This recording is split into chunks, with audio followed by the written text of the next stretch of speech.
কলকাতার একটি হোটেলে সম্প্রতি অগ্নিকাণ্ডে ৯ জনের মৃত্যুর পর আতঙ্ক বিরাজ করছে পর্যটকদের মাঝে। বিশেষ করে বেশি ভয় রয়েছেন বাংলাদেশিরা।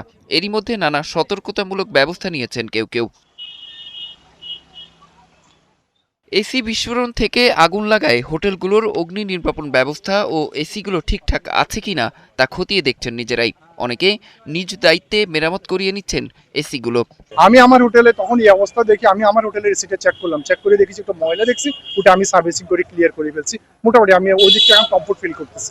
আগুন সুরক্ষা সরঞ্জাম বিক্রি সংস্থার মালিক জানালেন, ভারতের অধিকাংশ অগ্নিকাণ্ডের ঘটনা শর্ট সার্কিট থেকে হয়। মির্জা গালিব স্ট্রিটের হোটেলে ফায়ার অ্যালার্ম বা আগুন সুরক্ষা ব্যবস্থা থাকলে এই দুর্ঘটনা মোকাবেলা করা যেত বলে মনে করেন তিনি। ইন্ডিয়াতে ইলেকট্রিক্যাল শর্ট সার্কিটে ফায়ার বেশি হয়, 90% fire occur due to electrical short circuit. যখন আগুন লেগেছে আগে ফায়ার অ্যালার্ম ওখানে থাকতো তো পিপল অ্যালার্ট হয়ে যেত আর অ্যাটলিস্ট লাইফ সেভ হতে পারতো। এদিকে সাম্প্রতিক অগ্নিকাণ্ডের পর নড়ে চড়ে বসেছে কলকাতা ও পশ্চিমবঙ্গ প্রশাসন। এরই মধ্যে হোটেলগুলোতে পরিদর্শন করেছে দমকল বিভাগ। সচেতনতা বাড়াতে কলকাতা পুলিশ বৈঠক করেছেন হোটেল মালিকদের সাথে, দিয়েছেন একাধিক নির্দেশনা। আমাদেরকে বলেছে যে অগ্নি ফায়ার ফাইটিংয়ের যে সিস্টেম এগুলোকে ঠিকঠাক রাখতে। আজকে পাশে হয়েছে, আমাদের এখানে যেন আগামী দিনে না হয় সেই ব্যাপারে সতর্ক থাকতে।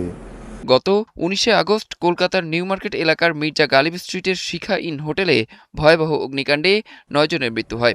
এর মধ্যে ৭ জনই বাংলাদেশি। অরিসুল ইসলাম, ৭১।